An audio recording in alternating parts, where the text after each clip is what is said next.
ये बस्तर और कांकेर काफी अहम सीट है बीजेपी के लिए और 4 तारीख को नतीजे भी आएंगे। क्या किस तरीके से बीजेपी देख रही है इसको? देखिए, जो 4 तारीख को नतीजे आएंगे वो पूरी तरीके से लोगों के जहन में है कि इस बार 400 पार के साथों में पूरे देश में भारतीय जनता पार्टी की सरकार माननीय नरेंद्र मोदी जी के नेतृत्व में बनेगी। छत्तीसगढ़ के 11 सीटों पर भारतीय जनता पार्टी काबिज होगी, जिसपे हमारा बस्तर और कांकेर भी सम्मिलित है। और कांग्रेस के लोग बहाना ढूंढने का काम फिर से करेंगे, नए जुमले तैयार करेंगे। ईवीएम हैक हो गया या फिर पूरे सिस्टम को गाली देने का काम करेंगे। ये तो तयशुदा है। और जहां तक कांग्रेस के लिए बात है तो राहुल गांधी के लिए कोई पहली हार नहीं है। उनको तो हार की लंबी चौड़ी आदत है और ये आदत बरकरार रहेगी उनके जीवन पर्यंत।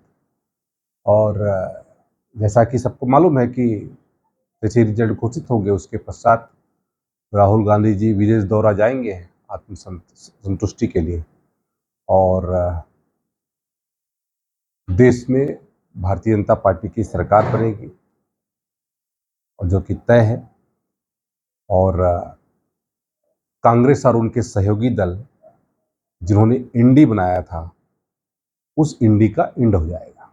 दीपक जी ये कह रहे हैं कि आदिवासी मुख्यमंत्री के राज में आदिवासियों को ही मारा जा रहा है और जब कांग्रेस पार्टी किसी भी मुद्दे को लेकर जांच समिति बनाती है तो उससे भाजपा डर रही है। देखिए, विष्णुदेव साय जी आदिवासी हैं, लेकिन केवल आदिवासियों के मुख्यमंत्री नहीं है, पूरे प्रदेश के मुख्यमंत्री हैं, सभी वर्ग सभी समुदाय के मुख्यमंत्री हैं। और जो हमारे यहाँ पर पुलिस के जवानों का हौसला बढ़ा हुआ है, निश्चित तौर से कांग्रेस की सरकार में हत्या, लूटपाट, चोरी चकारी, आत्महत्या या फिर बलात्कार, जिस तरीके से एनसीबी की रिपोर्ट के आधार पर देश में प्रथम स्थान पर जा रहा था, अब ये सारी वारदातें कम हो रही हैं। और जहां तक पीसीसी के अध्यक्ष को पहले ये बात को आप लोगों को पूछना चाहिए और उनको भी बताना चाहिए कि पखांजोर में जो घटना घटित हुई उस घटना में कौन लोग थे जिन्होंने कहते हैं वहां के हमारे मंडल अध्यक्ष को मारने का काम किया, असीम राय को मारने का काम किया। यहां तक कि नारायणपुर में जो घटना घटित हुई जिसमें विक्रम बैस को मारा गया, तो उसमें भी जो व्यक्ति है वो कांग्रेस का पदाधिकारी रह चुका है। ऐसे कितने घटना है जिसमें कहते हैं सुपारी किलिंग हो रही थी और कांग्रेस से कौन कौन व्यक्ति इसमें सम्मिलित हैं, इस बात का जवाब दीपक बैज को देना चाहिए। दीपक बैज को अपने अंदर अपने गिरेबा में झांकना चाहिए और अपने पदाधिकारियों को देखना चाहिए कि कौन ऐसे लोग हैं जो कहते हैं उनके कार्यकर्ता बन करके आज वहां पर इस तरीके से खूनी खेल खेल रहे हैं। ये मीडिया ने आमंत्रण भी दिया है कि मीडिया चले और वहां की वास्तविक स्थिति देखें। सर देखिए, सरकार का तो काम ही है, सरकार जाएगी ही, लेकिन मेरा एक बार पीसीसी के अध्यक्ष से आग्रह है, एक बार मेरे साथ चले, पखांजूर चले और मेरे साथ चले चलते हैं नारायणपुर और उन परिवारों से मिले जिन परिवारों की हत्या इस कांग्रेस की सरकार ने कांग्रेस की पार्टी के पदाधिकारियों के माध्यम से हुई है।